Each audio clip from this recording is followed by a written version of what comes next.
Bon ben Quentin, voilà, vous êtes au CP1, ça fait un petit moment que vous êtes resté là. Ouais, mais on est pas mal ici. On est pas mal ici. Ouais, hein. ouais, on est bien reçus. Donc vous avez l'intention de repartir un petit peu plus avec Anthony, vous êtes en paire, vous avez l'intention de repartir plutôt à la fraîche, parce que vous avez étudié, tiens l'autre il arrive, vous avez étudié le parcours, vous avez pris un petit coup de chaud. Un petit peu bon. Ouais, on a donc... bien pris un petit 40 degrés sur l'isoire, là ça piquait un peu. Du coup on est arrivé là, on a vu du fromage, des gens sympas, du café. Donc la tactique c'était de se reposer ici, reprendre des forces. C'est ça. Pour repartir après tranquille, Vars-la-Bonnette. Et puis on verra. Et dormir après. Ouais, voilà. Petite sieste vous êtes dans les temps, alors je sais que le parcours vous l'avez découvert la veille. Ouais. Vous êtes dans les temps par rapport à ce que vous étiez fixé? Oui, parce qu'on s'est fixé d'arriver au bout avant le cut-off. Et là, on est arrivé là, il était quoi, 6 h? Ouais. On avait jusqu'à demain matin 5 h, donc on n'est pas trop mal, ça va. Comment vous étiez préparé? C'est difficile de se préparer sur un truc comme ça quand on ne connaît pas le parcours. Alors je précise que vous venez de Normandie. Ouais, on vient de Normandie. Il y a un petit peu moins de col. On culmine à 100 mètres. Donc il y a eu des petites séances de 10 fois la côte de machin, la plus longue qui fait 2 km de long. Mais ouais, non, c'est pas évident de se préparer physiquement et mentalement. Mais bon, on est là pour sortir un peu de la zone de confort et se faire mal, et bah c'est pas loupé. Hein. C'est pas raté. Vous avez l'habitude de rouler tous les deux ensemble? Vous êtes potes, vous roulez souvent? On est collègues et on s'entraîne le midi souvent au boulot, donc ouais, on roule pas mal ensemble. On a fait la Corse l'année dernière tous les deux déjà.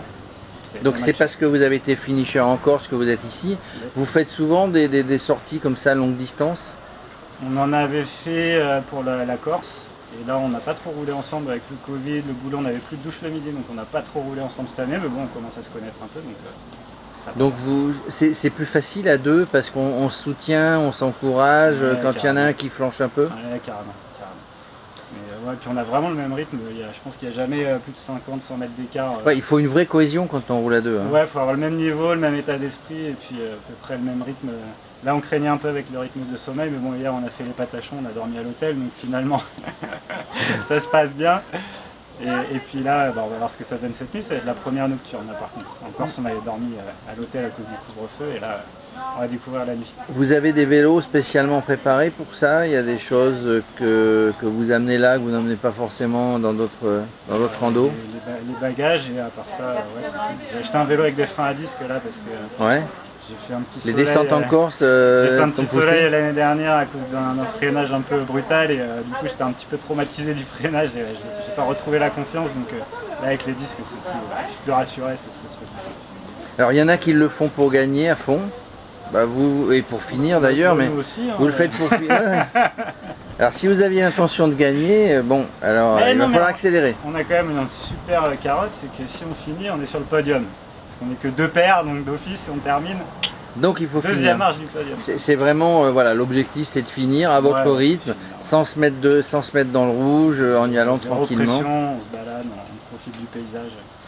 Et après vous serez les deux seuls Normands avec le maillot finisher du Biking Man sur les routes normandes. Bon, c'est sympa finalement de le faire, vous n'êtes pas déçus d'être venu. Hein. Non, on n'est pas déçus d'être venu. Non, c'est bien. On en prend plein la vue, on en prend plein les jambes. Vous aviez le choix entre partir aux Jeux Olympiques de Tokyo et faire le Biking Man. C'est ça. Vous avez choisi le Biking Man. On vous félicite. Les JO, c'était trop facile. Et on devait faire le Skadi à la base, mais ma femme m'a fait un petit cadeau de dernière minute juste après s'être inscrit. Donc elle me fait un petit bébé pour le mois de septembre. Et donc du coup on a dû reporter, parce que le Skadi c'est en septembre, donc ça marchait pas. Donc on a reporté sur le X, qui est paru juste à ce moment-là. Donc, voilà pourquoi on se retrouve dans ce pétrin aujourd'hui. Bon, avec votre enthousiasme et votre passion et votre sourire, on vous retrouvera sur... Ça va le faire évidemment, mais on vous retrouvera sur d'autres Biking Man, j'en suis persuadé. Avec le deuxième bébé justement qui arrive, l'entraînement ça va être un peu plus léger. Bon. Allez, bon courage. Merci.